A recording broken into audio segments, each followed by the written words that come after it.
ఈ పోస్టర్ చూడండి ఒకసారి. ప్రత్యేక సువార్త కూడికలు అని ఉన్నది.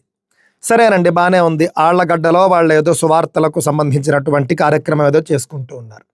కానీ దానిపైన ఉన్నటువంటి హెడ్లైన్ చూడండి, మారిన బ్రాహ్మణ పూజారి. ఒక గుడి పూజారి మారాడు అనుకోండి, మారిన పూజారి అని వ్రాస్తే సరిపోతుంది కదా.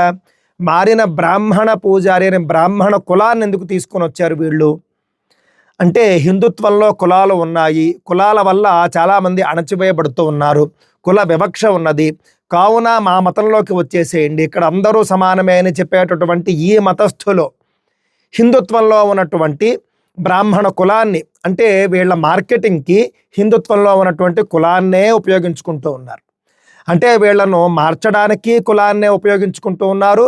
మారిన తరువాత వాళ్ళ మతాన్ని, వాళ్ళ దేవుణ్ణి మార్కెట్ చేసుకోవడానికి కూడా ఈ విధంగా కులాన్నే ఉపయోగించుకుంటూ ఉన్నారు.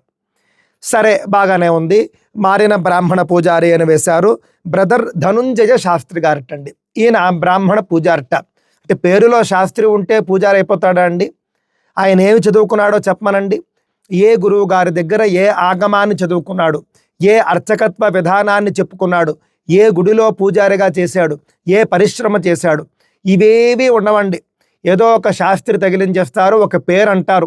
పోని బ్రాహ్మణ కులంలో పుట్టినవాడు కూడా కావచ్చుగాక, ఏ మాత్రము సనాతన ధర్మానికి సంబంధించినటువంటి చిన్న పరిశ్రమ కూడా చేసి ఉండడు. వీళ్ళేదో కొంత ప్యాకేజ్ ఇచ్చేసరికి మారిపోవడానికి సిద్ధపడిపోయి ఉంటాడు. మారిపోయిన బ్రాహ్మణ పూజారి అని చెప్పేసి వీళ్ళు హెడ్లైన్స్ పెట్టేసుకుంటూ ఉంటారు. కులాలను తిడుతూ అదే కులాన్ని మార్కెటింగ్కి ఉపయోగించుకునేటటువంటి మిమ్మల్ని ఏమనాలో అర్థం కావటం లేదు.